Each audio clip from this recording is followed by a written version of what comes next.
আমরা এখনই ক্লাস শুরু করে দিব। সবাই কি জয়েন করেছে? মোটামুটি এখনো সবাই জয়েন করেনি।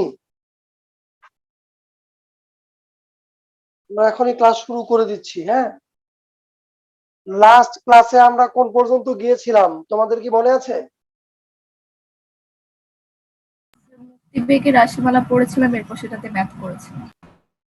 মুক্তিবেগের রাশিমালা বের করেছিলাম। মুক্তিবেগের রাশিমালা দিয়ে আমরা ম্যাথ করিনি, করেছি? স্যার করিনি, সরি। ম্যাথ করিনি। এবার আগে এক্সাম্পল ছিল আমাদের, কয়টা এক্সাম্পল ছিল?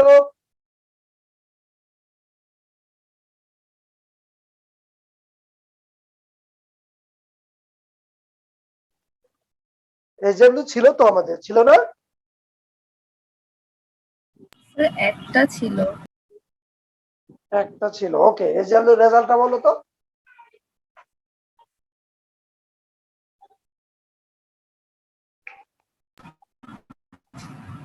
স্যার সূর্য হতে মঙ্গলের দূরত্ব 2.1585 ইন্টু 10^11 মিটার। এটা 1585 ইন্টু 10^11 মিটার। 2.11 মিটার। বাকিরা বলো ঠিক আছে কিনা।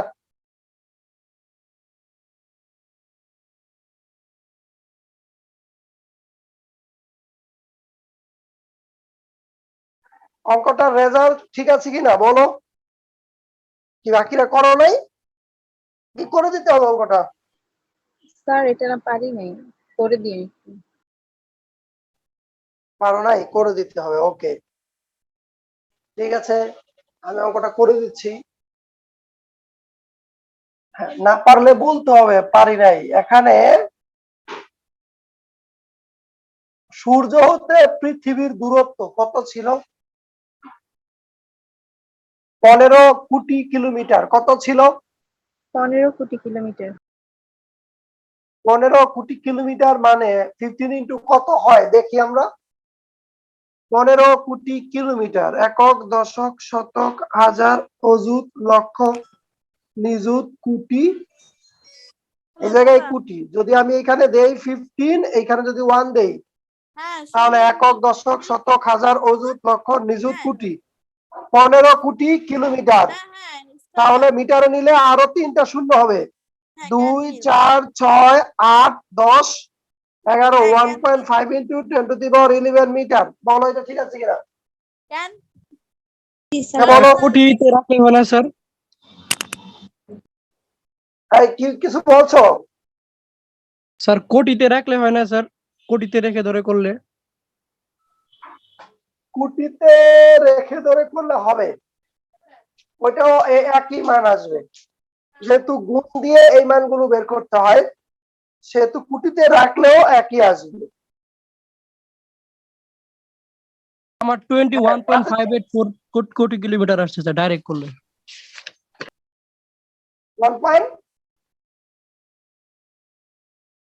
21.584। তাহলে ঠিক আছে। 21.584 কোটি কিলোমিটার। হ্যাঁ ঠিক আছে, ওইটা এটা একই জিনিস। এখানে যেটা দেওয়া আছে সেটা একই জিনিস। কেউ একজন আস্তে আস্তে কথা বলছিল, আমি তাকে জিজ্ঞেস করছি কি বলছিলাম বলো তো।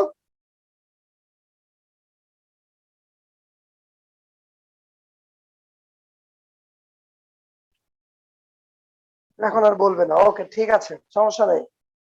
তাহলে এইখানে এটার মান হচ্ছে 1.5 ইন্টু 10^11 মিটার। T1 ছিল কতদিন? 365 days। 3। আচ্ছা, আমাদের কি দেওয়া ছিল? একটা দূরত্ব দেওয়া ছিল, আর কি দেওয়া ছিল?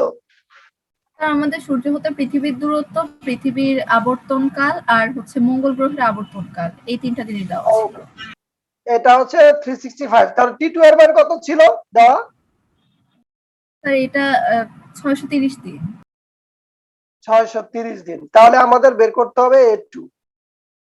সূত্রটা আমরা জানি, T1 square divided by A1 cube equal to t2 square divided by a2 cube, এখানে a2 কিউব যদি লিখি t2 by t1 whole square a1 cube.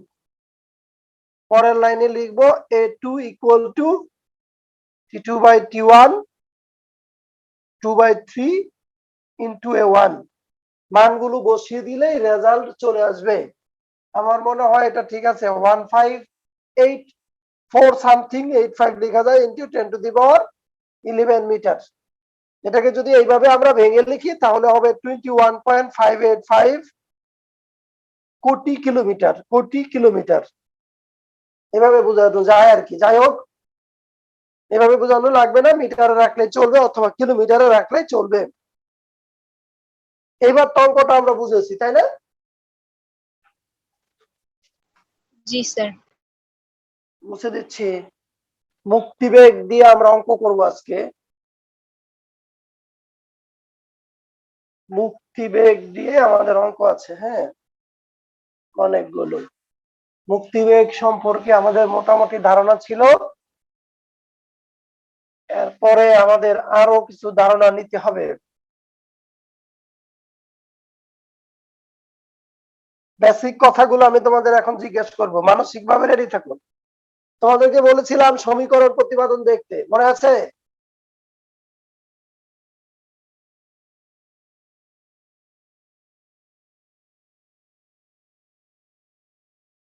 তোমাদের কি মনে নাই?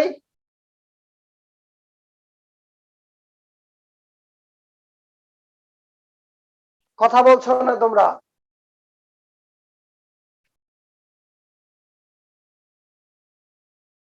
তোমরা কি আমাকে শুনতে পাও নাকি পাও না?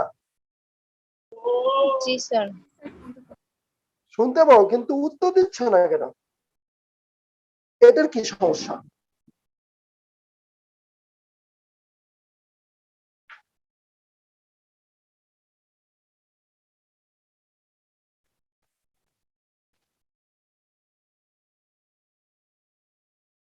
উত্তর দিতে হবে, উত্তর না দিলে তো আমি ঝামেলায় পড়ে যাই। ওকে, তোমাদের আমি বলেছিলাম এই প্রতিবেদনটা বাসায় দেখতে, তোমরা কি দেখেছো নাকি দেখোনি? দেখেছি স্যার। দেখেছো, ওকে। এবার আমি এই দুটা সমীকরণ নিয়ে কতক্ষণ কথা বলবো, তারপরে অঙ্ক করতে শুরু করব, কারণ এই কথাগুলো খুব বেশি জরুরি। আমরা পৃথিবীর জন্য মুক্তিবেগ বের করেছি। কার জন্য মুক্তিবেগ বের করেছি আমরা? পৃথিবীর জন্য। পৃথিবীর জন্য। পৃথিবীর পৃষ্ঠ থেকে আমি যদি একটি বস্তুকে উপরের দিকে নিক্ষেপ করি আর বস্তুটিকে যদি পৃথিবী থেকে মুক্ত করতে চাই, বস্তুটিকে যদি পৃথিবী থেকে মুক্ত করতে চাই মানে হচ্ছে এই পৃথিবীর আকর্ষণের বাইরে যদি পাঠাতে চাই, তাহলে আমাকে এই ভিই বেগে নিক্ষেপ করতে হবে। সত্য নাকি মিথ্যা?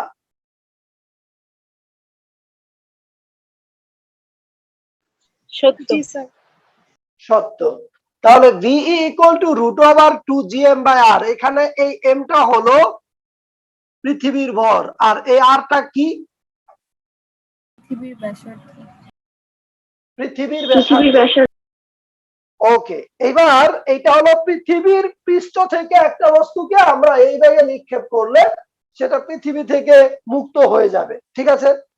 এবার যদি পৃথিবী না হয়ে মঙ্গল গ্রহ থেকে আমি একটি বস্তুকে মুক্ত করতে চাই, অর্থাৎ মঙ্গল গ্রহ থেকে নিক্ষেপ করব আর বস্তুটি মঙ্গল গ্রহের আকর্ষণের বাইরে চলে যাবে, তখন আমাকে কি করতে হবে? এখানে মঙ্গল গ্রহের ব্যাসার্ধ ধরলাম rm আর মঙ্গলের ভর ধরলাম mm। এই জায়গায় দেখো, এই জায়গায় আমার সূত্রটা এতটুকু চেঞ্জ হবে, 2gmm ডিভাইডেড বাই rm। মঙ্গল গ্রহের পৃষ্ঠ থেকে যদি আমি একটি বস্তুকে নিক্ষেপ করতে চাই তাহলে মঙ্গল গ্রহের ভর লাগবে, মঙ্গল গ্রহের ব্যাসার্ধ লাগবে। অন্য যে কোনো গ্রহের ক্ষেত্রে এই সূত্র প্রযোজ্য। কথাটা আমরা বুঝতে পেরেছি কিনা বলো? জি স্যার।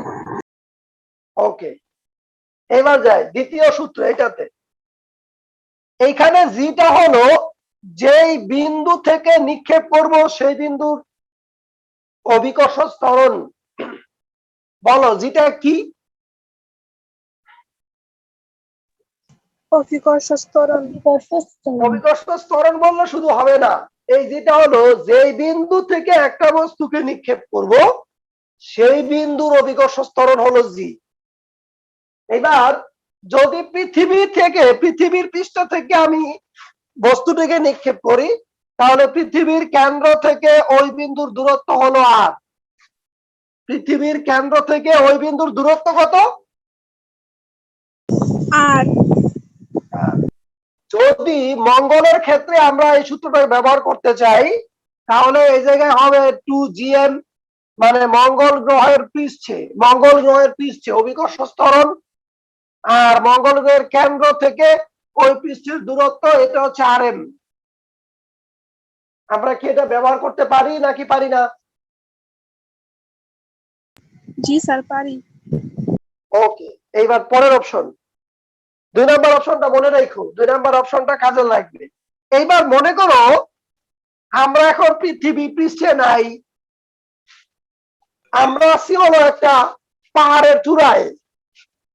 এখানে উঁচু একটা পাহাড় আছে, এই পাহাড়ের চূড়ায় আছি, আর এই জায়গা থেকে আমরা একটা বস্তুকে পৃথিবীর আকর্ষণের বাইরে পাঠিয়ে দিব।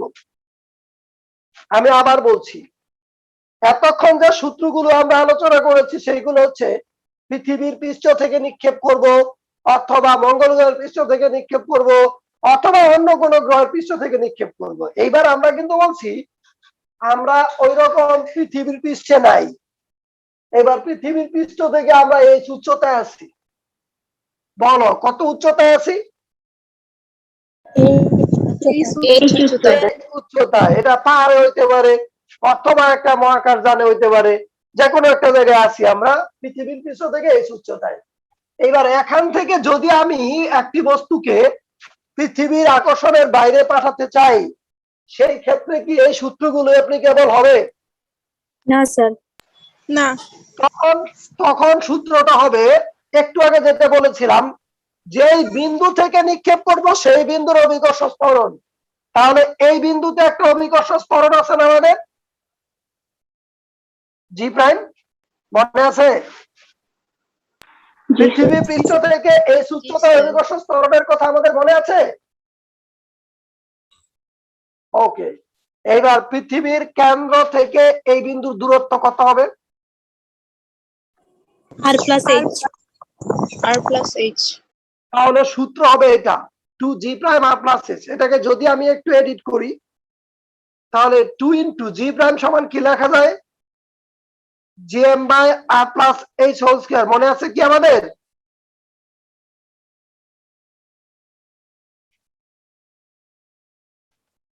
Two gm/r+h।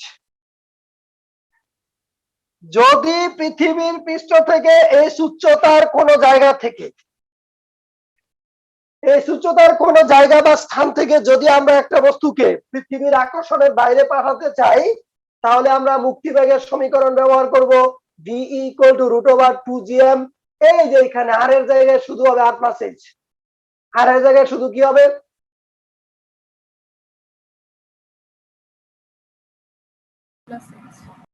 r+h। তাহলে 1 নাম্বার সূত্র, এটা হলো 2 নাম্বার সূত্র, আর এটা 3 নাম্বার। এই তিনটা সূত্র আমাদের মনে রাখতে হবে। মনে আমাদের থাকবে না যদি আমরা না বুঝি, মনে আমাদের থাকবে যদি আমরা বুঝি, না বুঝলে কিন্তু মনে থাকবে না। মনে রাখতে হবে, অবশ্যই ঘটনাগুলো ভালোভাবে বুঝতে হবে, ভালোভাবে বুঝলে অবশ্যই মনে থাকবে, কখনোই তুমি বলবে না। বলো তো এবার ঠিক আছে কিনা? স্যার এখানে তৃতীয় সূত্র যদি স্যার মঙ্গল গ্রহের ক্ষেত্রে ইউজ করতে চাই তাহলে স্যার ওই যে এখানে স্যার এম এর ক্ষেত্রে এম হবে না? এই জায়গায় যদি মঙ্গল গ্রহের ক্ষেত্রে ইউজ করতে চাই তাহলে এই জায়গায় হবে মঙ্গল গ্রহের ভর, এই জায়গায় হবে মঙ্গল গ্রহের ব্যাসার্ধ, আর এই জায়গায় মঙ্গল গ্রহের পৃষ্ঠ থেকে কত উচ্চতা আছে সেই এইচ। এই যে এই জায়গায় চেঞ্জ হবে এরকম 2gmm/rm+h। এখন মঙ্গল গ্রহ হইতে পারে, বৃহস্পতি হইতে পারে, অন্য কোনো গ্রহ হইতে পারে, যে কোনো গ্রহের ক্ষেত্রে আমরা মুক্তি বেগ বের করতে পারবো এই সূত্রগুলো ব্যবহার করে। তিনটা সূত্রই মূলত একটা সূত্র, এটা থেকে এটা আসে, আবার এটা থেকে এটা আসে, তিনটা সূত্র একই জায়গায় কার্যকর। কথাকে আমি বোঝাতে পেরেছি? যখন আমাদের যেটা লাগবে তখন সেটা ব্যবহার করব। তোমরা কি বুঝেছো নাকি বুঝোনি? জি স্যার। ধারাবাহিক ভাবে এবার আমরা অঙ্ক করবো একটা একটা করে, ঝামেলা করার দরকার নাই। এটা উঠিয়ে রাখো। তোমরা কি উঠাইছো? যে কোনো খাতার এক পাশে যে কোনো জায়গায় উঠিয়ে এইভাবে একটু বক্স করে রাখো, তাহলে তোমার খাতা খুললে নজরে পড়বে স্যার এক যে মিনিট, এটা। বৃত্তটা মুছেন না স্যার। স্যার একটু এক মিনিট, বৃত্ত মুছেন না। আচ্ছা, বৃত্ত মুছলাম না, সমীকরণ মুছে দিই। হ্যাঁ, এবার আমরা ধারাবাহিক ভাবে অঙ্ক করবো, যখন যেটা লাগবে তখন সেটা ব্যবহার করব। কোনটা ব্যবহার করব অঙ্ক আমাদের বলে দিবে, আমাদের এইগুলা মনে রাখার দরকার নাই। অঙ্ক আমাদের বলে দিবে কোনটা ব্যবহার করব। আমাদের ষষ্ঠ চ্যাপ্টার শেষ হতে আর কয়টা ক্লাস লাগবে? কোন চ্যাপ্টার? অধ্যায় 6। জি স্যার। অধ্যায় 6 শেষ করা জরুরি। স্যার 7 লাগবে। 7 লাগবে। হ্যাঁ, 6 এর পরেই 7 শুরু হবে, সমস্যা নেই। 6 এর কয়টা ক্লাস নিয়েছি বলো তো?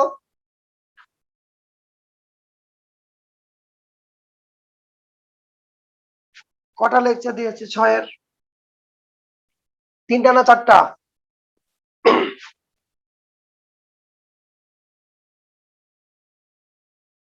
আরো 2টা বা 3টা ক্লাস লাগবে। দেখি আর 2টা ক্লাসের মধ্যে শেষ করে দেওয়া যায় কিনা।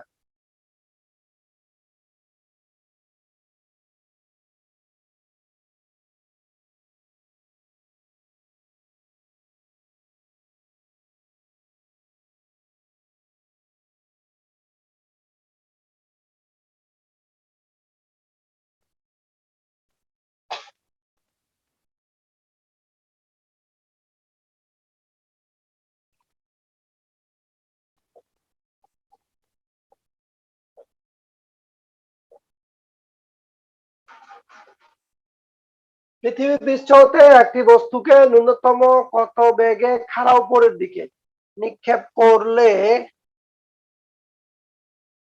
বস্তুটি ভূপৃষ্ঠে ফিরে আসবে না? পৃথিবী পৃষ্ঠ হতে একটি বস্তুকে ন্যূনতম কত বেগে খাড়া উপরের দিকে নিক্ষেপ করলে বস্তুটি ভূপৃষ্ঠে ফিরে আসবে না? এখানে কোনো সংখ্যা নাই দেখো, তারপরেও এটা একটা অঙ্ক। হ্যাঁ, এই মাঝে মাঝে গোলা হয়ে যায়, গোলা হবে কিভাবে? স্যার এখন ঠিক আছে, মাঝখানে হচ্ছে। ওকে,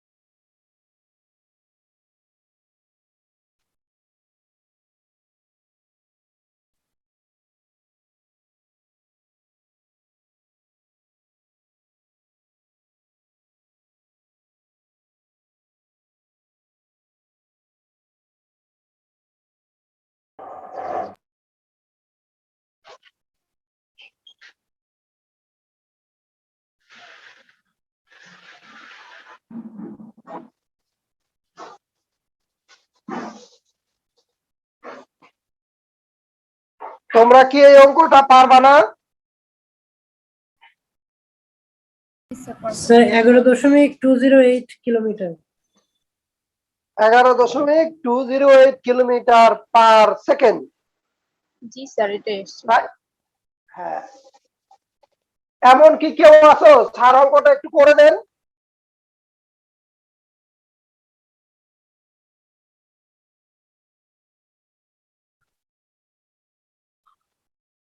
√2gr এই সূত্র দিয়ে করে ফেলবো। এখানে স্যার প্রথম সূত্র দিয়ে করলে হবে না? হবে হবে হবে না কেন, দুইটা একই সূত্র। এখানে জি এর মান 9.8, আর এর মান হচ্ছে 6.4 ইন্টু 10⁶ মিটার। আমার কাছে মনে হলো এটা দিয়ে করলে আমার কাছে একটু কষ্ট কম হবে, তাই এটা করলাম আর কি। ঠিক আছে, প্রথমটা দিয়ে করলেও হবে, কোনো সমস্যা নাই। 9.8 ইন্টু 6.4 ইন্টু 10⁶ কত হয়? 11,200 না 11,100 something. Sir 11,208। 11,208 metre per second. এটাকে যদি কিলোমিটারে নেই তাহলে 11.208 কিলোমিটার পার সেকেন্ড। যদি এত বেগে আমরা একটি বস্তুকে খাড়া উপরের দিকে নিক্ষেপ করতে পারি, তবে বস্তুটি আর পৃথিবী পৃষ্ঠে আসবে না। কারো কোনো আপত্তি আছে? আপত্তি না থাকলে আমি এখন একটা অঙ্ক করতে দিব, যাকে প্রশ্ন করবো সে উত্তর দিবে। সবাই উত্তর দিবে না। তোমরা কি এই নিয়মে একমত?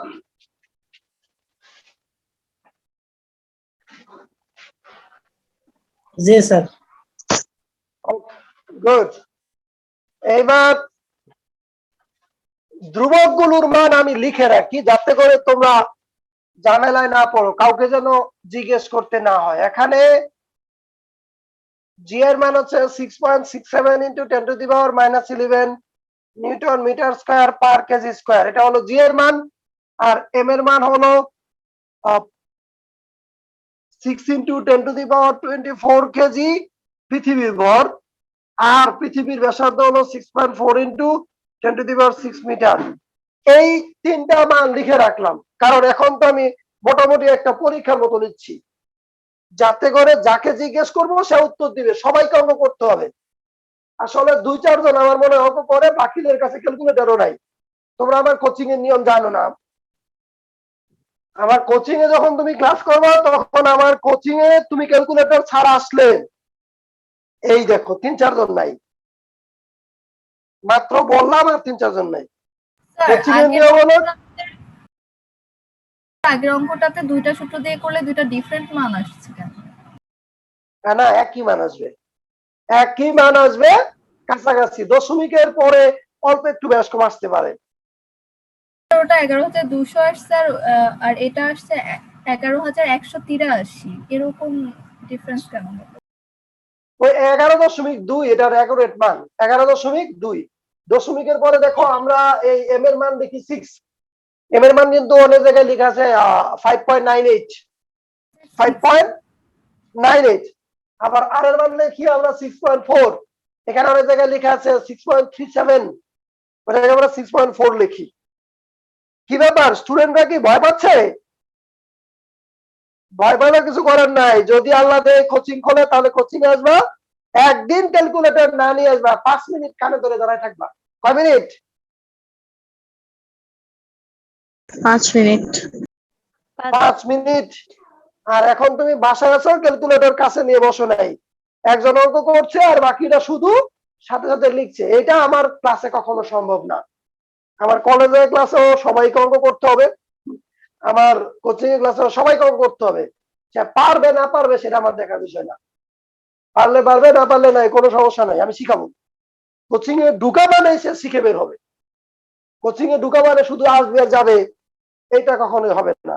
আমি দৌড়ে দৌড়ে পড়াবো। তুমি ইন্টারমিডিয়েট পড়ো, চিন্তা করতে পারো যে আমি এত বড় হয়ে গেছি, আমাকে কারো দৌড়ে দাঁড় করাবেন? আমি টিচার, তুমি আমার স্টুডেন্ট, আমার সামনে তুমি স্টুডেন্ট, আর কোনো পরিচয় নেই। পরিচয় শুধু একটা, তুমি স্টুডেন্ট। তোমাকে যেভাবে আমি বলবো তুমি সেভাবে কাজ করবা। আর তুমি বুঝবা না, আমি 1 কোটি বার বুঝাবো, 1 কোটি বার। আবার বুঝাবো বলছি?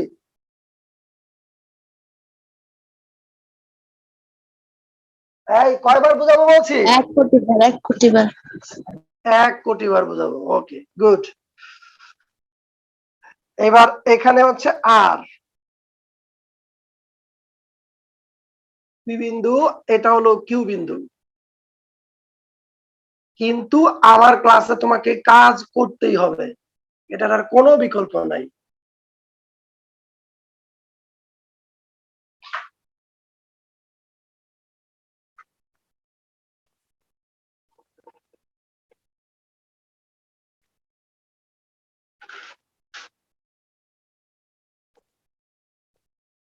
এটা হলো মঙ্গল গ্রহ, মঙ্গল গ্রহ। এখানে একটু উদ্দীপক লিখি, তোমরা সবাই প্রশ্ন উঠাবা।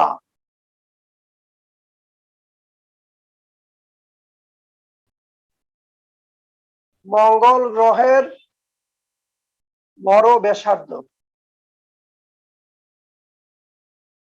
যথাক্রমে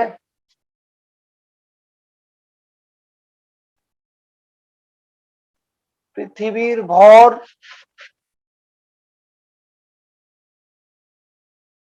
ও ব্যাসার্ধের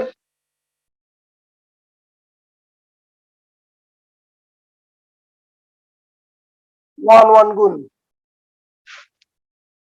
মঙ্গল গ্রহের ভর ও ব্যাসার্ধ যথাক্রমে পৃথিবীর ভর ও ব্যাসার্ধের 0.53 গুণ ও 0.11 গুণ।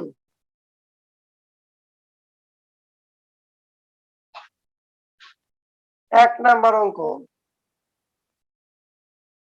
পি বিন্দুর মুক্তিবেগ বের করো। মুক্তিবেগ বের করো। 2 নাম্বার, কিউ বিন্দুর মুক্তিবেগ বের করো। তোমাদের টাইম হলো এখন থেকে 4 মিনিট। যাদের যাদের অঙ্ক হবে আমি তাদেরকে জিজ্ঞেস করব, আর যাদের অঙ্ক হবে না তাদেরকে জিজ্ঞেস করবো না। দেখি কে কতটা বুঝেছে আসলে ফিজিক্স। 4-5 জন যে লিভ নিল, তারা আতঙ্কে লিভ নিয়ে নিল।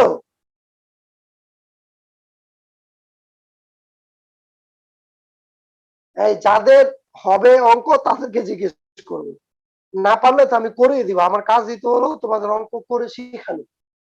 না পারলে করে দিব, এরপরে আবার আরেকটা ইজেবল দিব, কোনো সমস্যা নাই। আমি যেই টেকনিকে ক্লাস করাই সেটা আমার টেকনিকটা একটু অন্যরকম মনে হয় আর কি। আমি হুবহু যে অঙ্ক করি সেটা তোমাদের ইজেবল দিই, কারণ হলো প্র্যাকটিস করানোর জন্য। একটা অঙ্ক 2-3 বার যদি করা হয়ে যায় তাহলে এটা অটোমেটিক তোমার মাথায় ঢুকে যাবে। এক অঙ্ক একবার করলে অনেকই বুঝে যায়। আমি সবার জন্য চিন্তা করি, যাতে করে আমার স্টুডেন্ট যারা আছে সবাই যেন পারে।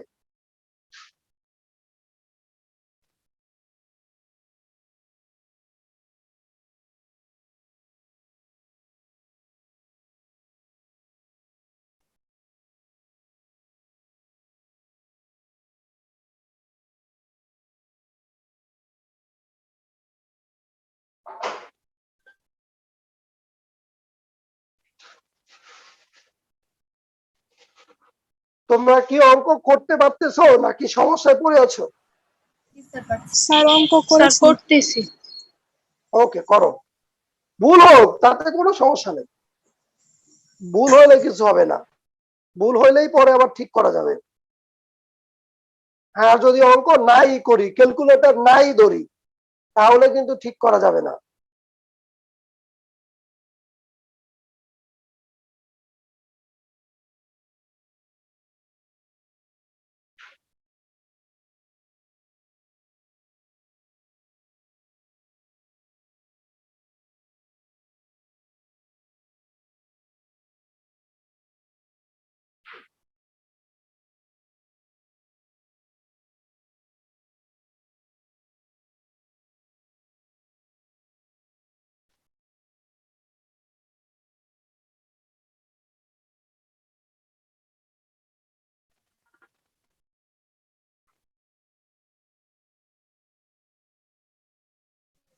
স্যার অঙ্ক করা শেষ। একজনের অঙ্ক করা শেষ। ওকে, যাদের শেষ হবে শুধু বলবা আমাকে অঙ্ক করা শেষ।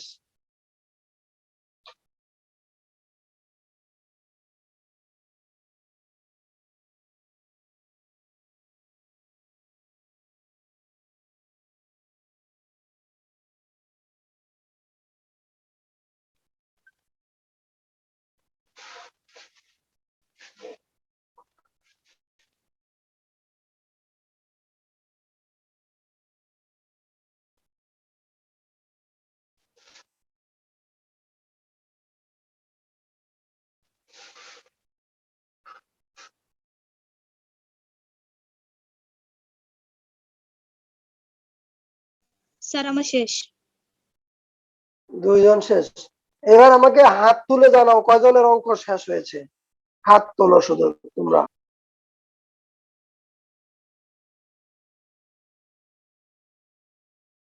পাঁচজন। পাঁচজন কথা বলো না, বাকিদের জিজ্ঞেস করছি তোমরা কি অঙ্ক করতেছো নাকি পারতেছো না, কোনটা?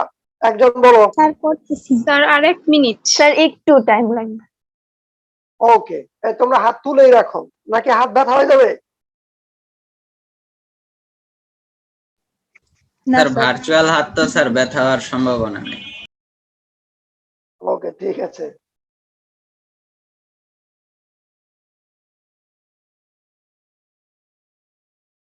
ভার্চুয়াল হাত হিসেবে উঠে রাখলাম, না হলে এতক্ষণ হাত উঠে রাখলে ব্যথা হয়ে যেত। যার অঙ্ক শেষ হবে সে হাত তুলবা, আমি দেখতে চাই কয়জন অঙ্কটা পারছে। যার অঙ্ক শেষ হবে এই হাত তুলে রাখবা।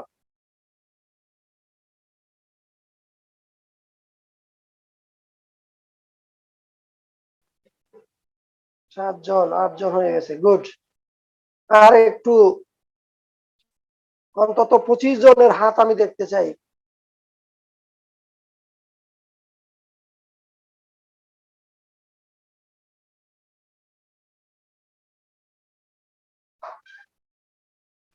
বারো জন হয়েছে,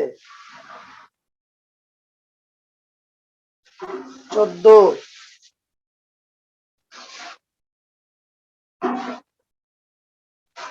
15 জন,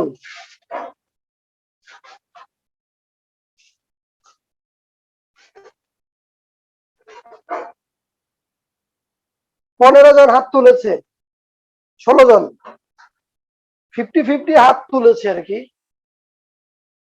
এবার তোমরা যারা হাত তুলেছো 17 জন হয়ে গেছে। হাত তুলেছো তার বাইরে বলো, হাত তুলেছো তার বাইরে বলো তোমরা কি অঙ্কটা পারতেছো নাকি পারতেছো না। স্যার আমি পারিনি। একজন পারিনি। আর আর কেউ?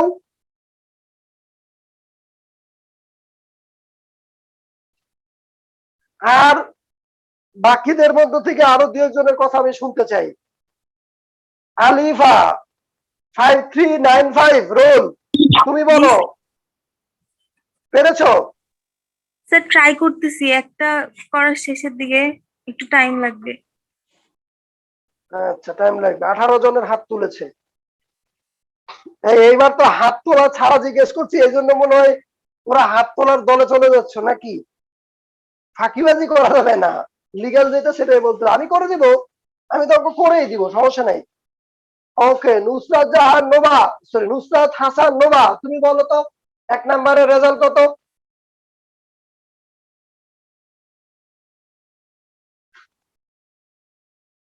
Sir 22.97 10 to the power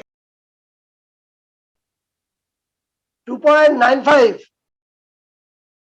22.97 10 to the power 3. 22.97 into 10 to the power 3 metre per second. তোমরা সবাই বলবা, যারা হাত তুলেছো তারাই বলো এটা ঠিক আছে কিনা। স্যার এটা স্যার তো এটা মনে 2 হয় কিউ নাম্বারের বিন্দুর অ্যান্সার। ক্ষেত্রে। জি স্যার, এটা কিউ বিন্দুর ক্ষেত্রে মুখ্য। এই এটা ছোট। 2 সরি নাম্বারের। স্যার। ওকে, 2 নাম্বার। তাহলে 1 নাম্বারটা কি?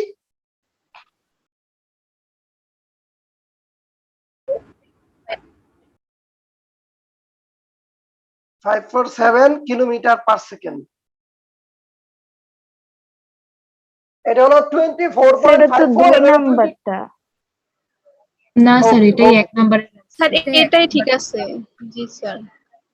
এটা স্যার এটা নিচের 10 to the power 3 হবে আর 4.546 ওইটাই স্যার স্যার ওই 1 যে নম্বর। স্যার কিলোমিটার আর মিটার স্যার।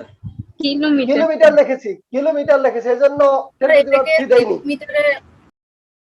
এটাকে মিটারে রাখলে ইনটু 10 টু দি পাওয়ার 3 আসে। হ্যাঁ, মিটারে রাখলে ইনটু 10 to the power 3 আসবে। ওকে, ঠিক আছে। ওকে, হাত নামাও, তোমাদের হাত ব্যথা হয়ে গেছে।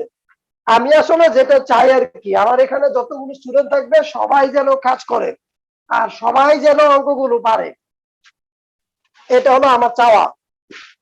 আমার চাওয়াটা কি ভুল?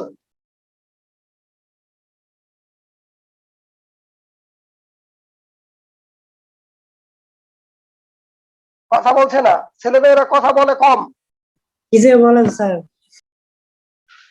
বলছি আমার চাওয়াটা কি ভুল? না স্যার। ওকে,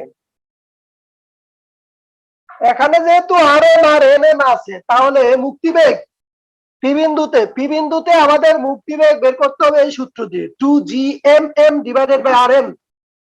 এই জায়গায় mm এর মান হবে 0.53 m।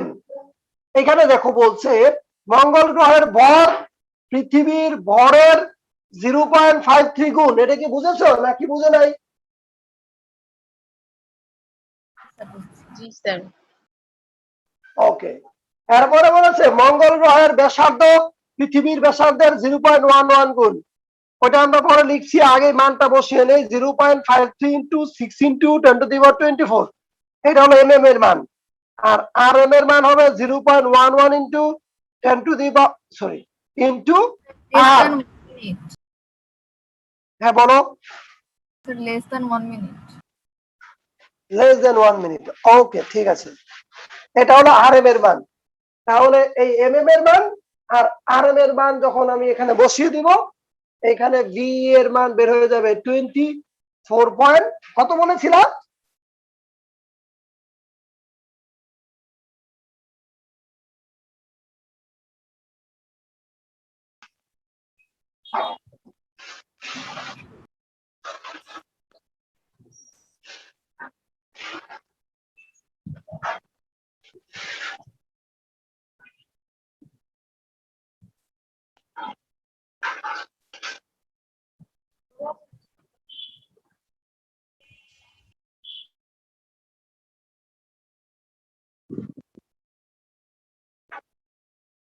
বলতো v এর মান কত এসেছিল?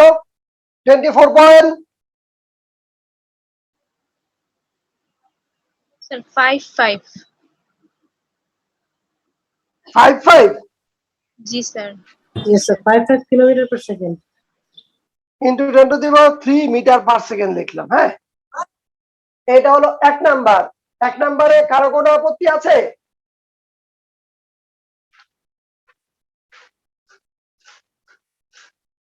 দুই নাম্বার হচ্ছে h এর মান 100 কিলোমিটার, তাহলে 100 ইন্টু 10⁻³ মিটার। তাহলে 2 নাম্বার লিখবো, আমরা জানি √2gm m/rm plus h।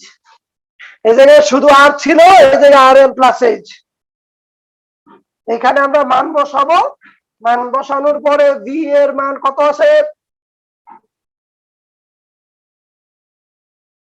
22.970 into 10⁻³ metre per second. আমরা কি আসলে অঙ্কটা বুঝেছি নাকি বুঝি নাই? বুঝেছি স্যার। বুঝেছি, গুড। উঠায় নাও, আর একটা এক্সাম্পল দিচ্ছি আমি।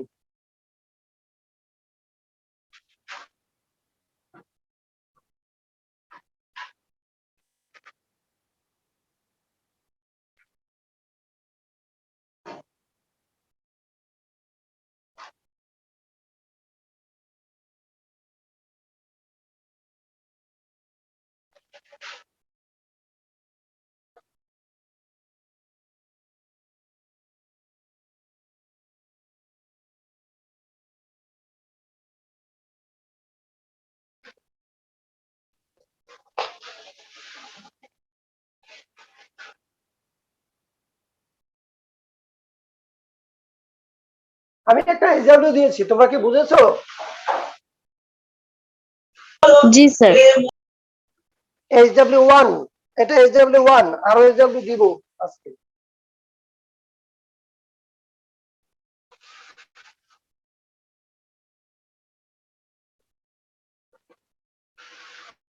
এটা হলো HW1।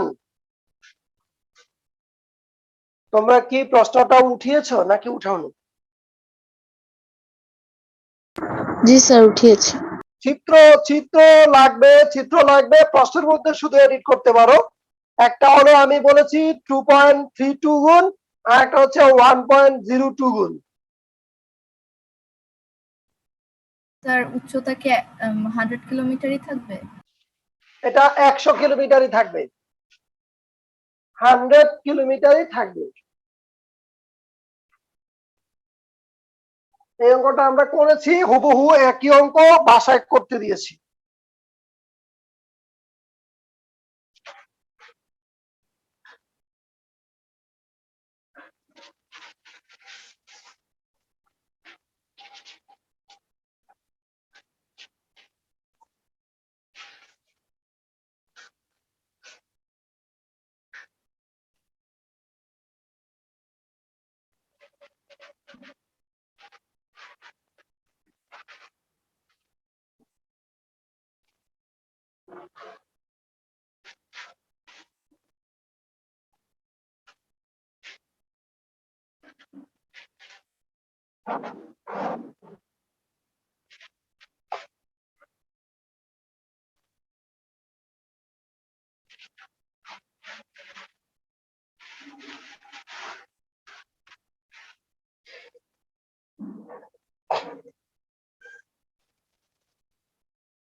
মহাকর্ষীয় ক্ষেত্র।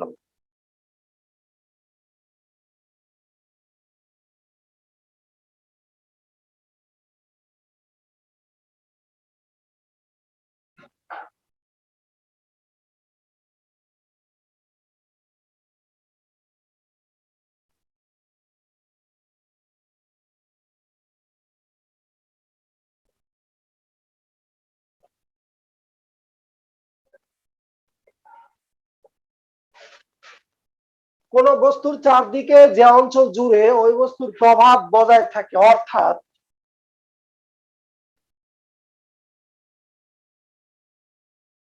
অন্য কোন বস্তুকে আকর্ষণ বা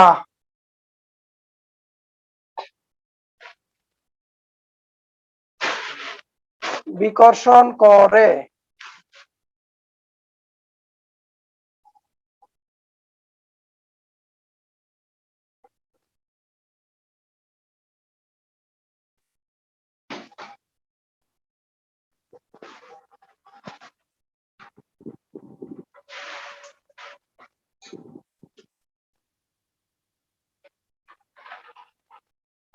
তাকে ওই বস্তুর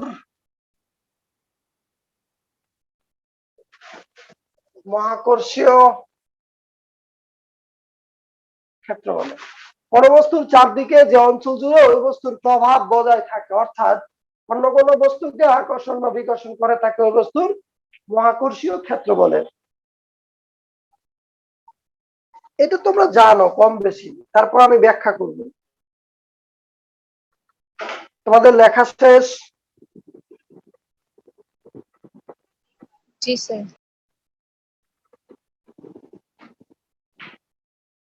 তোমাদের লেখা শেষ, ওকে। ধরে নাও এটা একটা বস্তু, এটা যে কোনো বস্তু হতে পারে। এই বস্তুটার ভর আমি ধরলাম এম, ধরলাম যে কোনো এক ভরের একটা বস্তু এম। এই বস্তু নিউটনের মহাকর্ষ সূত্র অনুসারে অন্য যে কোনো আরেকটা বস্তুকে আকর্ষণ করে, সত্য না মিথ্যা? Yes sir. এখন এখানে যেটা বলছি সেটা হচ্ছে এই বস্তুর চারদিকে একটা নির্দিষ্ট এরিয়া আছে, যেমন পৃথিবীর চারদিকে একটা নির্দিষ্ট এরিয়া ছিল, যে এরিয়ার মধ্যে পৃথিবীর আকর্ষণ বল কার্যকর। এর বাইরে গেলে পৃথিবীর আকর্ষণ বল আর কার্যকর হয় না, সত্য না মিথ্যা? জি স্যার। তার মানে কি এর বাইরে গেলে পৃথিবীর আকর্ষণ বল একেবারেই থাকে না? থাকে স্যার, আকর্ষণ বল থাকে কিন্তু কম। একেবারেই কম থাকে, থাকে না বলা যাবে না, থাকে। সে আকর্ষণ বলের মানটা হচ্ছে একেবারে কম।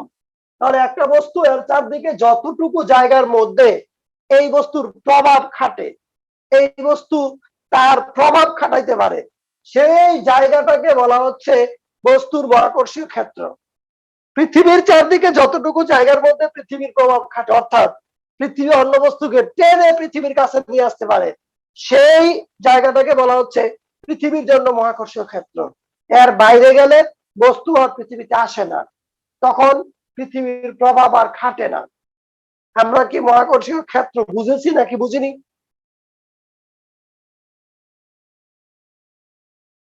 জি স্যার, বুঝেছি।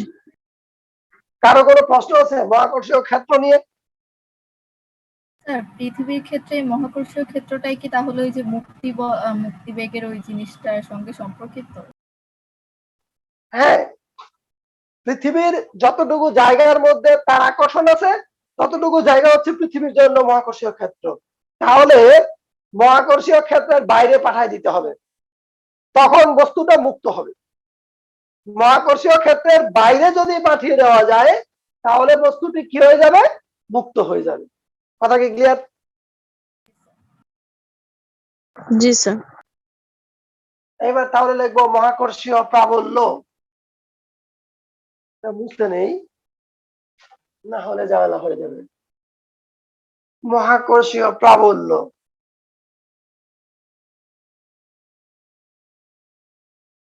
মহাকর্ষীয় ক্ষেত্র প্রাবল্য বলে, আবার মহাকর্ষীয় প্রাবল্য বলে, আবার মহাকর্ষীয় তীব্রতাও বলা যায়। শব্দগুলোর সাথে আমাদের পরিচিতি থাকতে হবে। মহাকর্ষীয় প্রাবল্য বা মহাকর্ষীয় ক্ষেত্র প্রাবল্য বা মহাকর্ষীয় তীব্রতা সবগুলো একই জিনিস।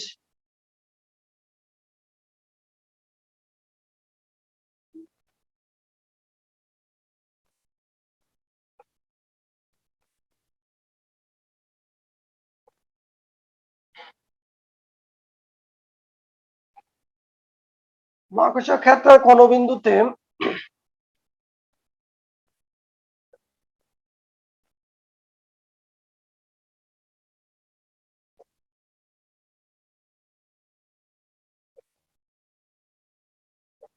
স্থাপন করলে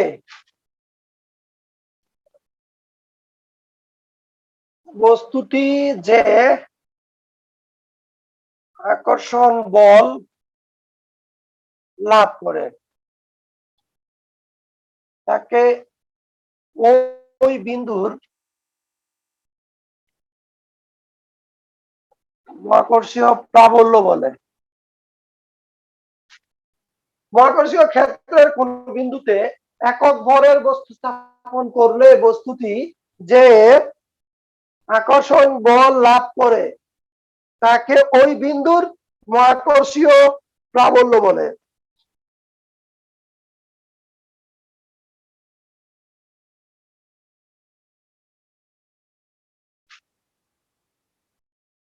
মনে করি এম ভরের বস্তুর মহাকর্ষীয় ক্ষেত্রে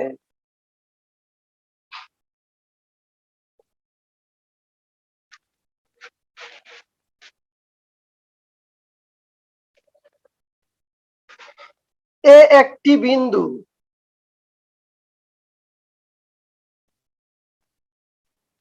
এ বিন্দুতে এম ভরের বস্তু স্থাপন করলে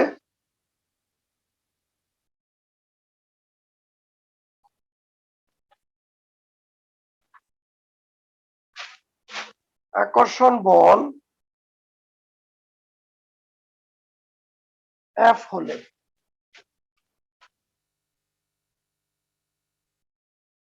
মহাকর্ষীয় প্রাবল্য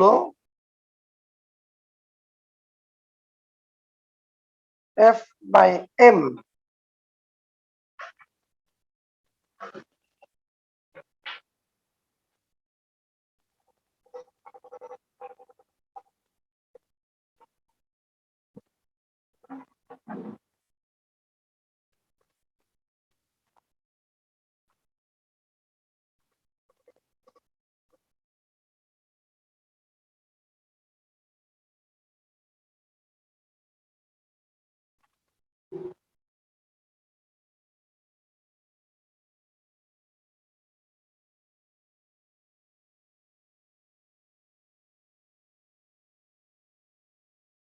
তোমাদের এখানে কি কেউ আছো যে রোল নাম্বার পাওনি?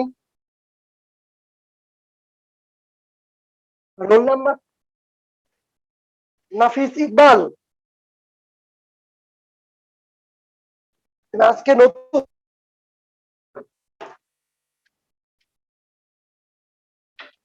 তুমি কি আজকেই নতুন? জি স্যার। কি বলেন? না স্যার, জি স্যার। তুমি আজকে নতুন? নাফিস ইকবালকে আজকে নতুন? ও, কবে থেকে ক্লাস করছো?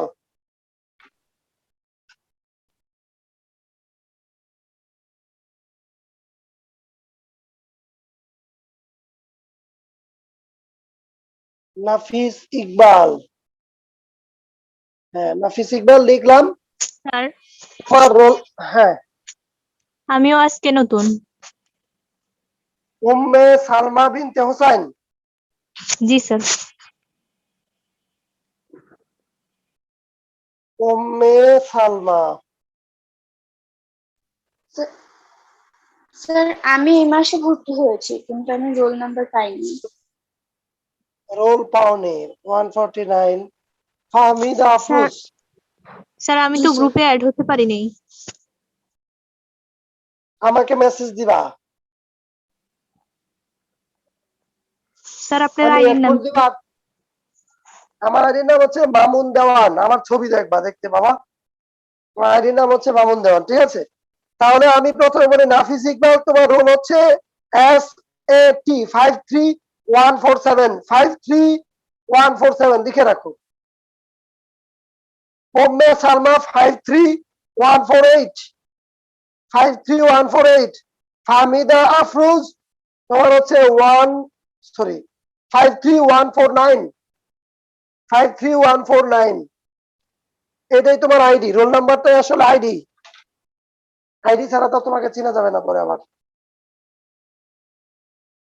ওকে,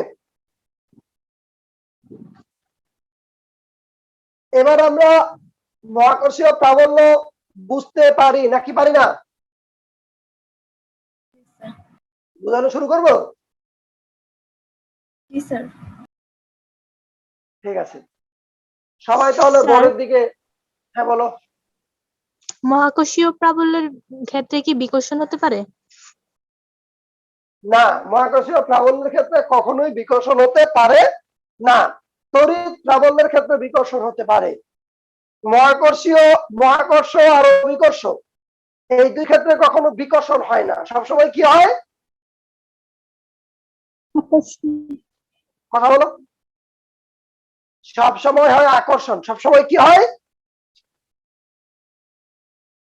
আরেকবার। আকর্ষণ। আকর্ষণ। হ্যাঁ, এবার মহাকর্ষীয় বিকর্ষণ প্রাবল্য হয় না কেন? সংজ্ঞাটা বুঝি। কি কিছু বলছো? স্যার মহাকর্ষ আর অভিকর্ষে বিকর্ষণ হয় না কেন?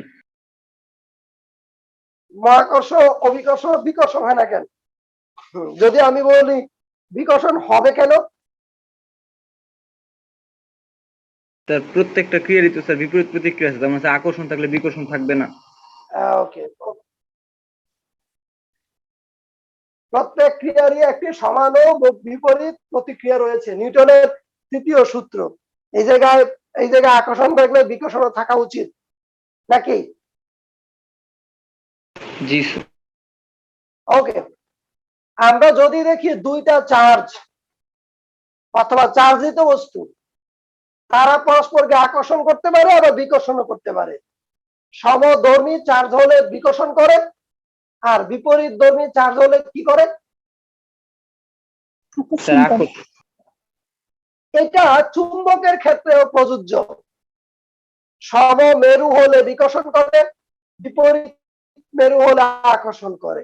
কিন্তু এই জায়গায় চার্জ বা চুম্বক ডাইপোল যেগুলো আছে সেইগুলোর উপরে এই আকর্ষণটা নির্ভরশীল নয়। এটা হচ্ছে বস্তুর ভরের উপর নির্ভরশীল। কার উপর নির্ভরশীল? বস্তুর ভরের উপর। বস্তুর ভরের উপর নির্ভরশীল। নিউটনের সূত্র আমরা যখন পড়েছিলাম এর শুরুতে, তখন আমরা বলেছি এখানে শুধু আকর্ষণ বল হয় এবং এই আকর্ষণটা হচ্ছে বস্তুর ভরের উপর নির্ভরশীল। এবার বস্তু কিন্তু চার্জিত বলা হয়নি এই জায়গায়, বস্তু হলো চার্জ নিরপেক্ষ। বস্তু কি নিরপেক্ষ?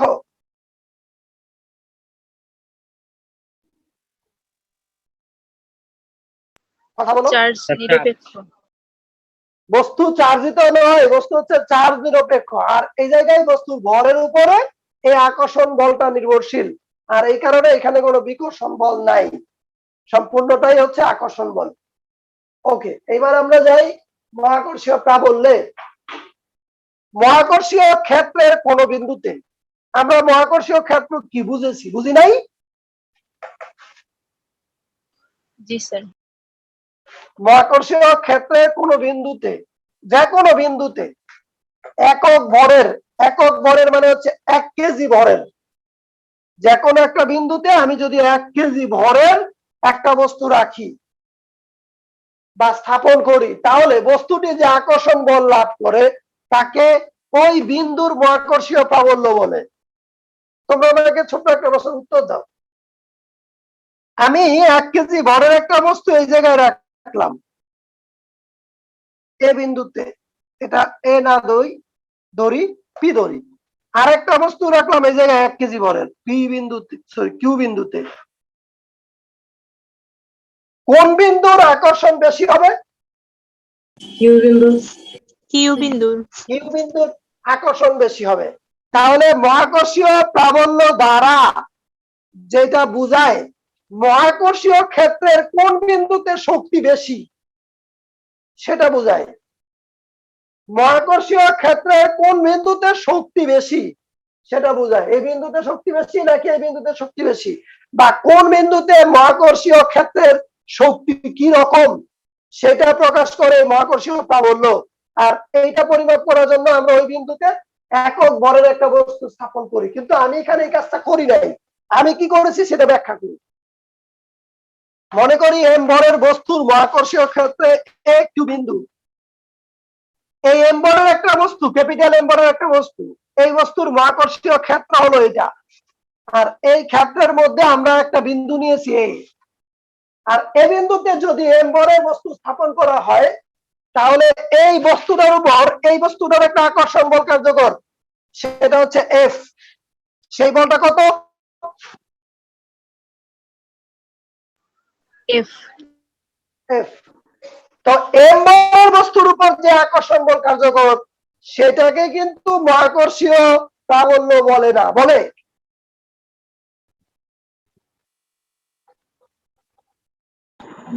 এম ভরের বস্তুর উপর যে আকর্ষণ তাকে মহাকর্ষীয় প্রাবল্য বলে না। কাকে বলে? 1 কেজি ভরের বস্তুর উপর যে আকর্ষণ তাকে বলা হয় মহাকর্ষীয় প্রাবল্য। তাহলে এই জায়গায় এই আকর্ষণ বল এম ভরের বস্তুর জন্য, তাহলে 1 কেজি ভরের বস্তুর জন্য আকর্ষণ বলটা কত হবে? F by,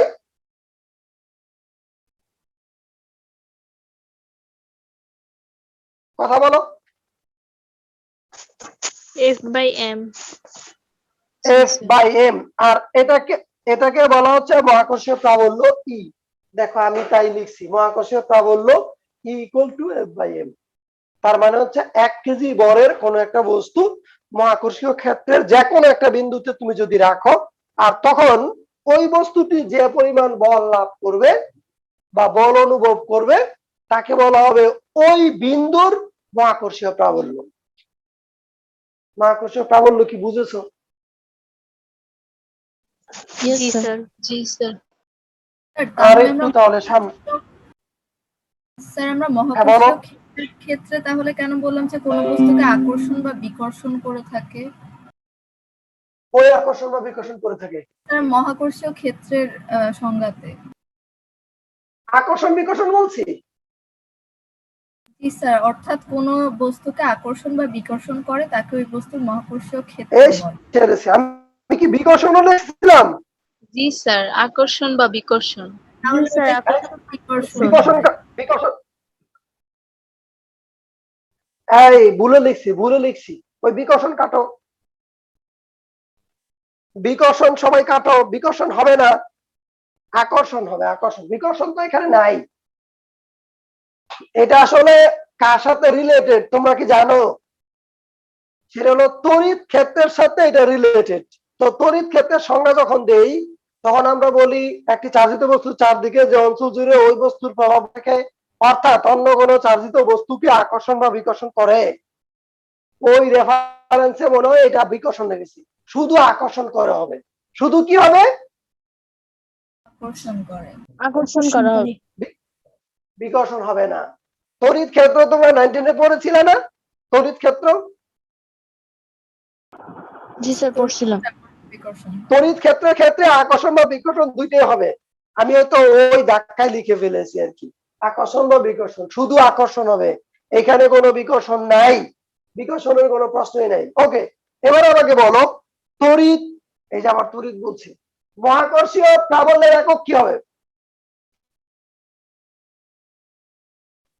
Newton per metre, না নিউটন পার নিউটন। কেজি। নিউটন পার কেজি। নিউটন পার কেজি, এটা হবে মহাকর্ষীয় প্রাবল্যের একক। এবার আরেকটু লেখো, আরেকটু লিখে তারপরে আমরা অঙ্ক করতে পারবো।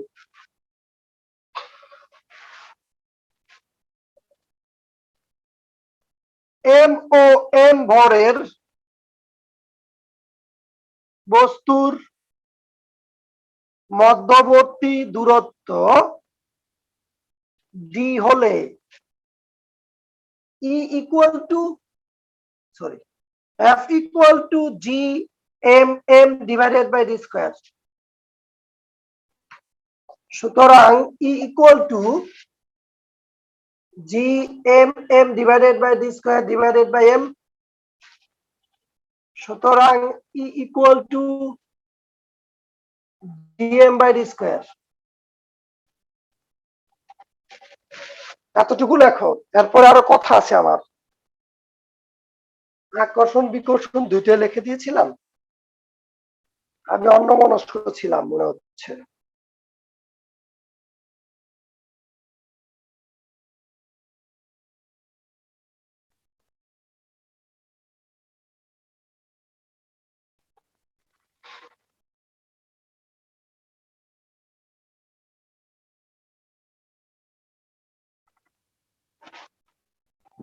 তোমাদের লেখা শেষ? জি স্যার।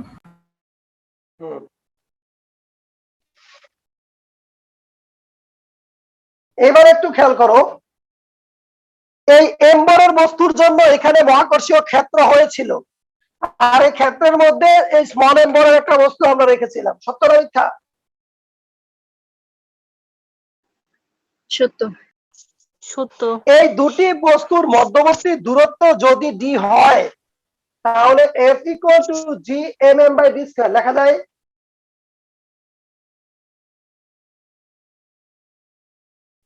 মহাকর্ষ সূত্র থেকে আমরা এই আকর্ষণ বলের মান লিখতে পারি না, F equal to G M M by D square, পারি? জি স্যার। জি স্যার। তাহলে এই সমীকরণের মধ্যে G M M by D square এটা যদি আমি বসিয়ে দেই এফ এর জায়গায়, নিচে এম আছে, এই এম আর এম কাটা যায়, তাহলে E equal to G M by D square. এই জায়গায় আমাদের যেটা জানতে হবে সেটা হলো এই এমটা হলো বস্তুর ভর, যেই বস্তুর জন্য মহাকর্ষীয় ক্ষেত্র তৈরি হয়। বলো এই এমটা কার ভর? বস্তুর ভর। কোন বস্তু? যে বস্তুর জন্য যে বস্তুর জন্য যে বস্তুর- মহাকর্ষীয় ক্ষেত্র তৈরি হয়। বলো কোন বস্তু? যে বস্তুর জন্য মহাকর্ষীয় বল তৈরি হয়। মহাকর্ষীয় ক্ষেত্র মহাকর্ষীয় তৈরি হয়। ক্ষেত্র। ওকে, এইবার ডিটা কি? যে বিন্দুর মহাকর্ষীয় প্রাবল্য বের করতে হবে, যে বিন্দুর মহাকর্ষীয় প্রাবল্য বের করতে হবে সেই বিন্দুর দূরত্ব হলো ডি। বলো ডিটা কি? যে বস্তুর মহাকর্ষীয় দূরত্ব বের করতে হবে।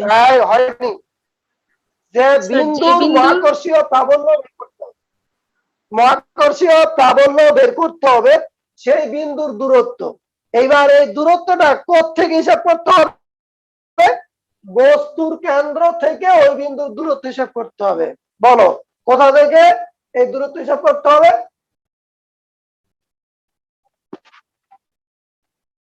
বস্তুর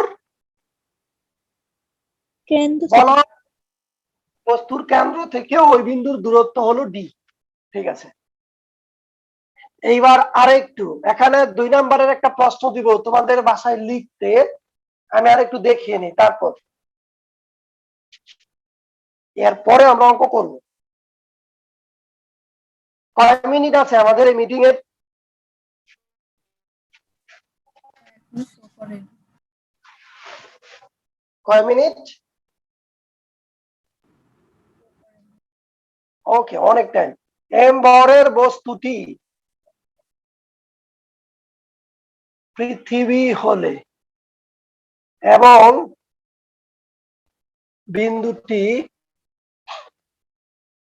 পৃথিবী পৃষ্ঠে থাকলে equal to gm by r square.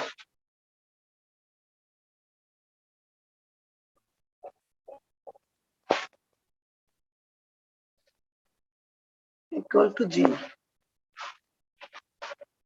একটু লিখে নাও, আমি বুঝিয়ে দেই, তারপরে তোমাদের প্রশ্ন থাকলে আমাকে করবা। একটু লিখে নাও।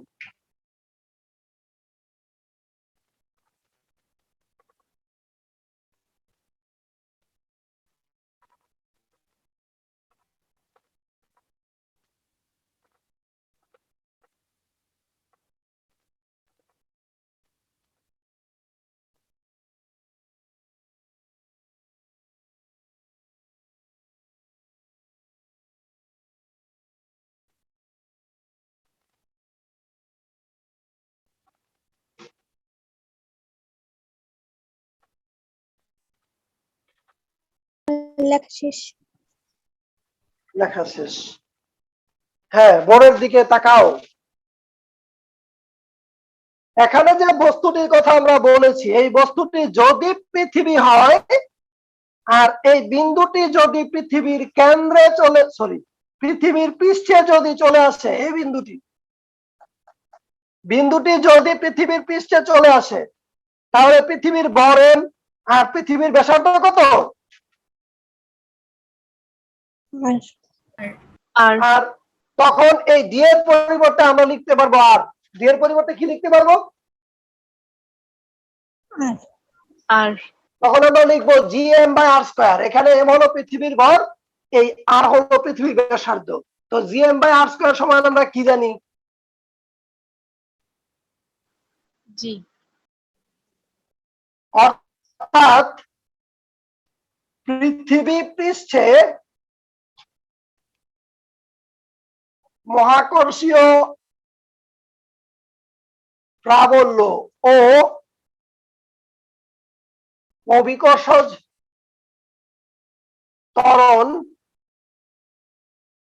একই মান নির্দেশ করে।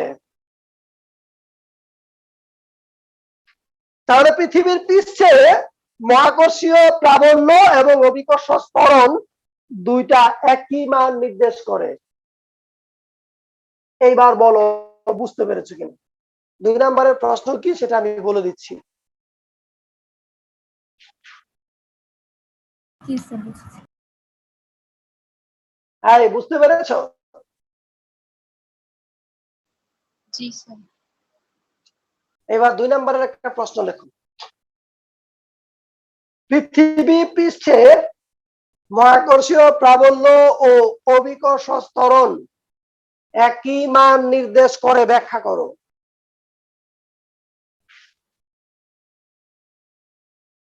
পৃথিবী পৃষ্ঠে মহাকর্ষীয় প্রাবল্য ও অভিকর্ষজ ত্বরণ একই মান নির্দেশ করে, ব্যাখ্যা করো। 2 নম্বরের প্রশ্ন এটা। তোমরা কি এই প্রশ্নটা পারবা? স্যার আর একবার যদি কষ্ট করে কোশ্চেনটা বলতেন স্যার, আমি ওই যে লাইন লিখতেছিলাম আমি লিখতে পারিনি, বোর্ডের লাইন লিখতেছিলাম। হ্যাঁ, পৃথিবী পৃষ্ঠে মহাকর্ষীয় প্রাবল্য ও অভিকর্ষজ ত্বরণ একই মান নির্দেশ করে? ব্যাখ্যা করো।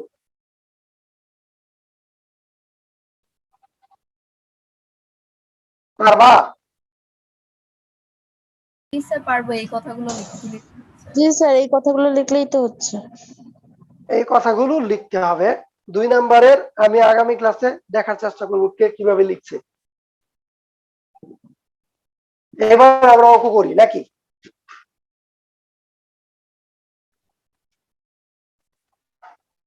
আমরা কি আরেকবার জয়েন দিব?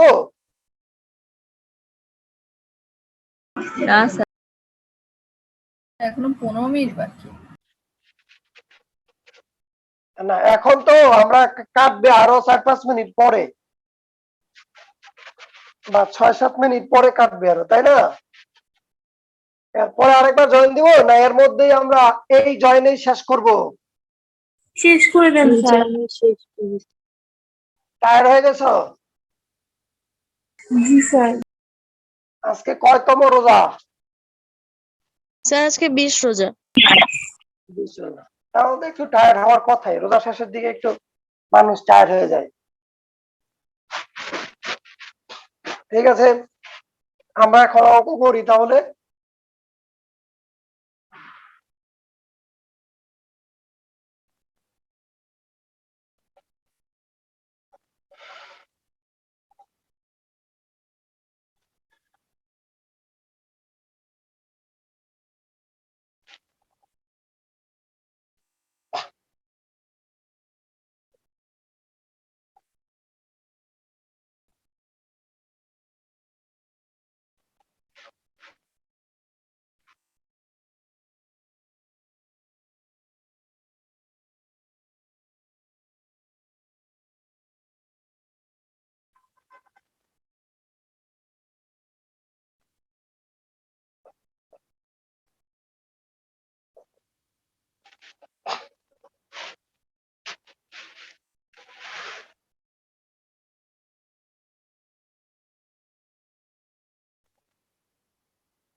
বস্তুদ্বয়ের ঘনত্ব হলো 7800 কেজি পার মিটার কিউব।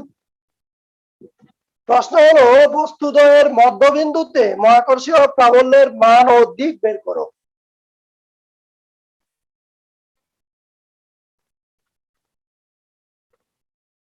বস্তুদ্বয়ের মধ্যবিন্দুতে মহাকর্ষীয় প্রাবল্যের মান ও দিক বের করো।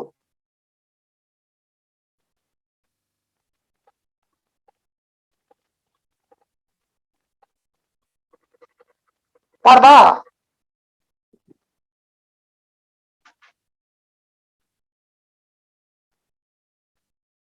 করে দেন স্যার। দিকের বিষয়টা বলে দিলেই হবে। ওকে, আমি করে দিচ্ছি। এখানে রো হলো 7800 কেজি পার মিটার কিউব। তো আমরা জানি M equal to rho V, জানি না এটা?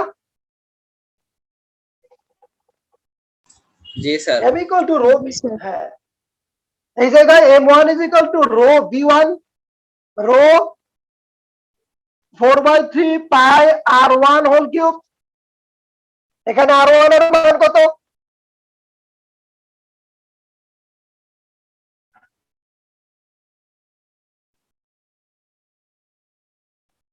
20 সেন্টিমিটার, মানে হচ্ছে 0.2 মিটার। এইবার এইটা দেখো তো কত কেজি হয়?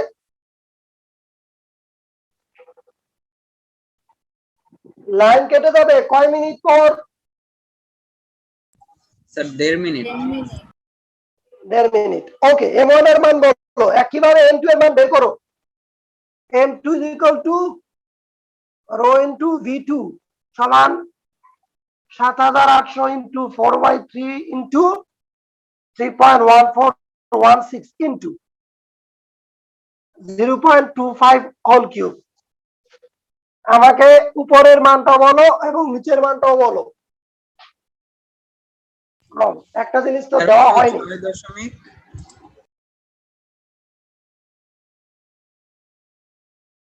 50 সেন্টিমিটার কত বলো?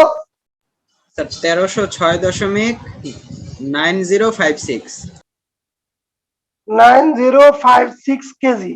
পরেরটা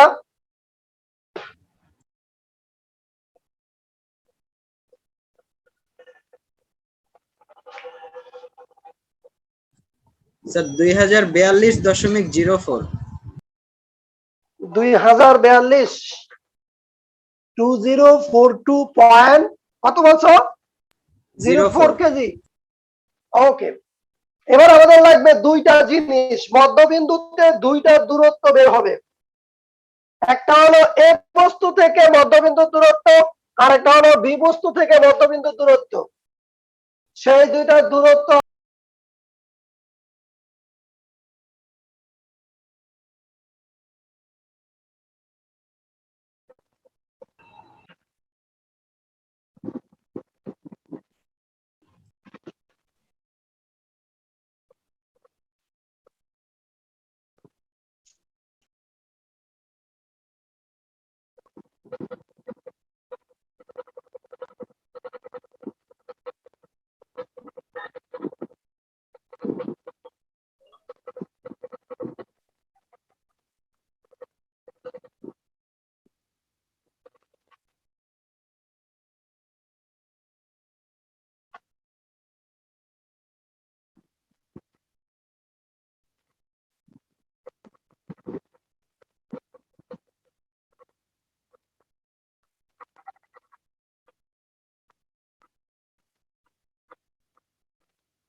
এই ওরা কি বুঝে নাই যে আরেকবার জয়েন করতে হবে?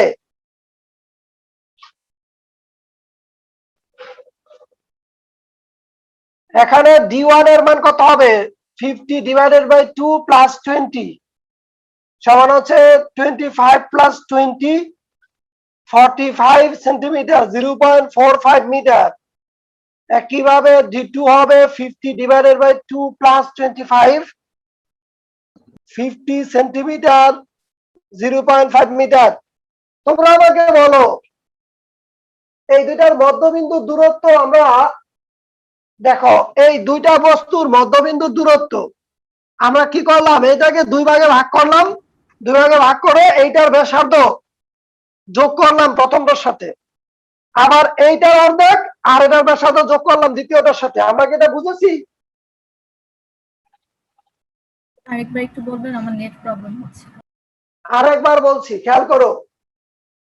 দুইটা বস্তুর ভর বের করলাম, এটাতে আমাদের কোনো আপত্তি নেই, আছে কি? স্যার ভর তো স্যার আমার স্যার দুইটাই ভিন্ন আসছে। কত কত আসছে বলো? 261.381।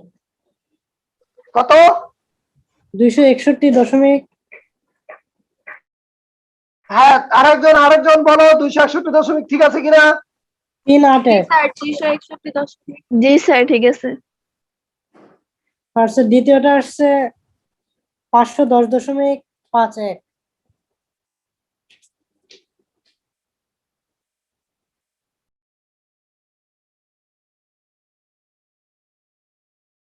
সেকেন্ডটা হচ্ছে 510.51।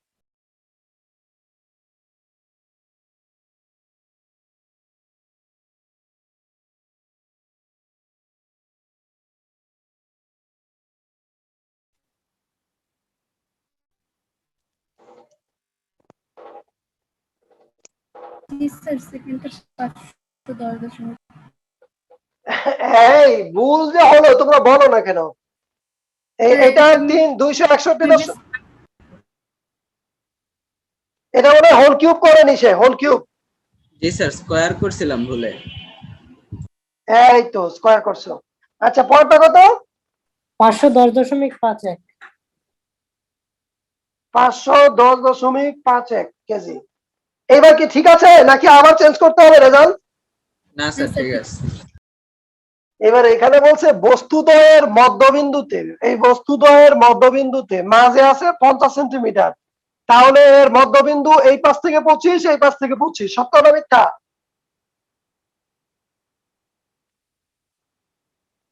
কথা বলো। জি স্যার। স্যার এদের কেন্দ্র থেকে মধ্যবিন্দুতে। না, কেন্দ্র থেকে মধ্যবিন্দু বলে নাই, বস্তুদ্বয়ের মধ্যবিন্দুতে, বস্তু দুটির মধ্যবিন্দুতে। যদি বলতো বস্তুদ্বয়ের কেন্দ্রের মধ্যবিন্দুতে, যদি বলতো বস্তুদ্বয়ের কেন্দ্রের মধ্যবিন্দুতে, তাহলে আমরা কি করতাম? এই বস্তু দুইটার কেন্দ্রের মধ্যবর্তী টোটাল যে দূরত্ব তাকে 2 দিয়ে ভাগ করে দিতাম। কথা কি ক্লিয়ার? Yes sir. বস্তুদ্বয়ের এই দুই পাশ থেকে হিসাব করবো এর মধ্যবিন্দুতে, তাহলে এখানে 25, এখানে 25। এবার এখানে দূরত্ব যেটা d1 সেটা হিসাব করতে হবে বস্তুর কেন্দ্র থেকে। কোথা থেকে হিসাব করতে হবে? কেন্দ্র থেকে। তাহলে d1 এর মান হবে 50 এর অর্ধেক যোগ 20, তার মানে 45 সেন্টিমিটার, মানে 0.45 মিটার। ঠিক আছে? জি স্যার। Yes sir. তাহলে পরেরটাও ঠিক আছে, 50 এর অর্ধেক যোগ 25, 50 সেন্টিমিটার 0.5 মিটার। এবার আমাদের দুইটা প্রাবল্য বের হবে। আমরা জানি E1 equal to G A1 by D1 square, 6.67 into 10 to the power minus 11 into 261.381 ভাগ 0.45 whole square.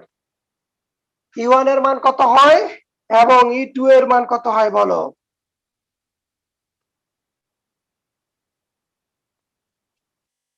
(6.67 into 10 to the power minus 11 into 510.51 0.5 whole square. E1 এবং E2 এর মান কত বলো?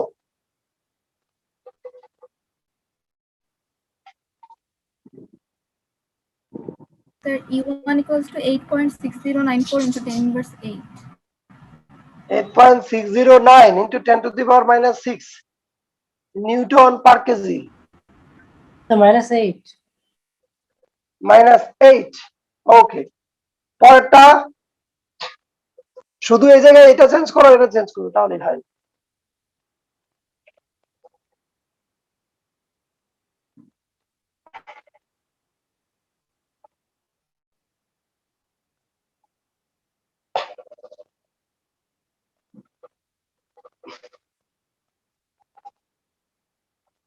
কত বলো?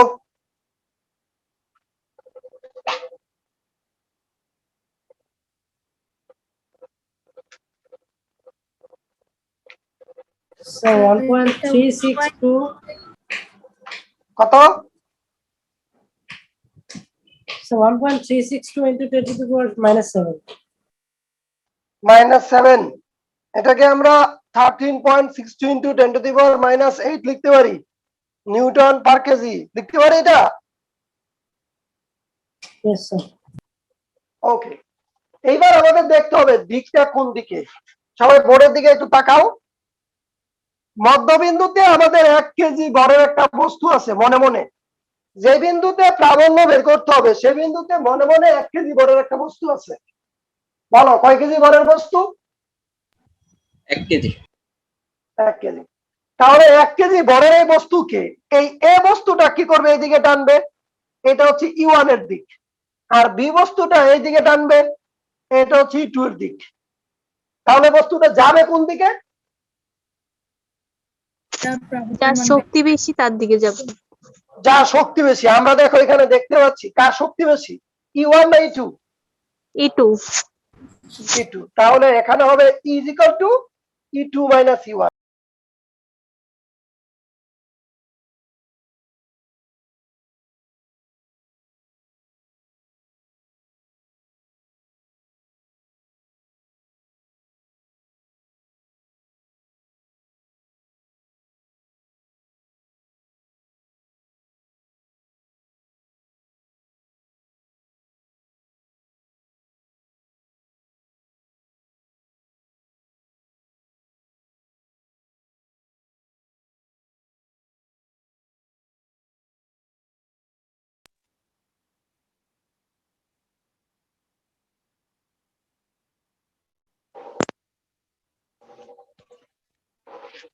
বলো এই কত হয়?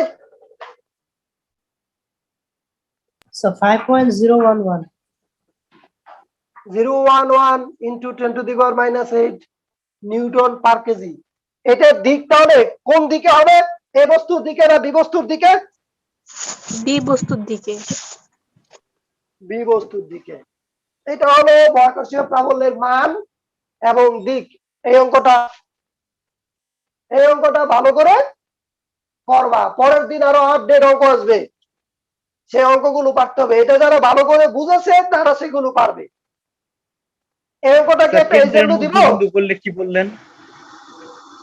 কেন্দ্রের মধ্যবিন্দু যদি কেন্দ্রের মধ্যবিন্দু বলতো, তাহলে কেন্দ্র থেকে কেন্দ্র পর্যন্ত টোটাল দূরত্ব কত? 50, 75, 95। 95 এর অর্ধেক হতো, কত হতো? কেন্দ্র দিয়ে একটা হোমওয়ার্ক দিয়ে দেন তাহলে হয়ে যাবে। ওকে, এখন কেন্দ্র দিয়ে হোমওয়ার্ক দিচ্ছি, যাও।